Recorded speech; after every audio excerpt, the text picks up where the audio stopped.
Cissé, le concept Ubitei Djangatei véritablement a été lancé et c'était un slogan un concept pour rappeler une chose, c'est que l'école peut et doit débuter, les cours doivent débuter le jour de la rentrée.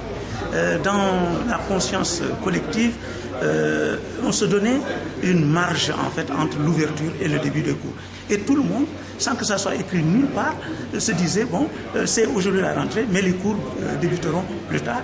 Et cela faisait que ça nous faisait perdre beaucoup de temps à l'enseignement. Cette année, en lançant ce concept, véritablement tout le monde s'était préparé, même si on était sûr que dans tous les établissements, les conditions ne seraient pas réunies pour des raisons indépendantes de nous, pour des raisons liées au climat, liées aux intempéries, ce n'était pas possible, mais on avait lancé et dans tous les établissements que nous avons visités, des dispositions étaient prises pour que au moins le minimum soit réuni pour que les cours passent. Donc sur les 10 établissements que nous avons visités, il y a dans les 5, rien ne s'oppose au démarrage des cours et toutes les dispositions ont été prises. Les directeurs d'école ont préparé leurs enseignants, les enseignants étaient présents et prêts au cours.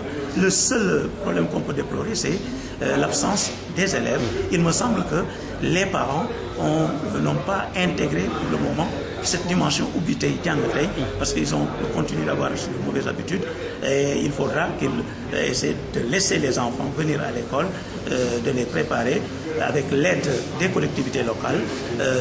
Ils auront le minimum de fournitures avec l'aide de l'éducation nationale.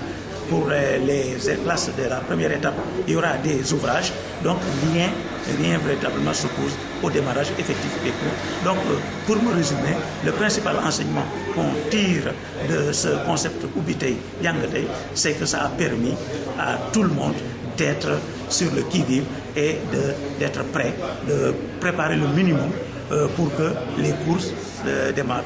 J'ai vu même une école où à cause de l'eau, on ne pouvait pas désherber, mais on a aménagé des allées pour que les classes soient accessibles, c'est-à-dire pour qu'au moins les élèves puissent entrer en classe et que le désherbage se fasse. Ça montre encore une fois que les gens ont bien intégré le concept de Ubitei Djangatei parce qu'ils étaient prêts à mettre le minimum pour que tout le monde aille à l'école. C'est les élèves qui n'ont pas répondu présent et pour des raisons liées à des choses qu'on ne maîtrise pas pour le moment. Merci beaucoup.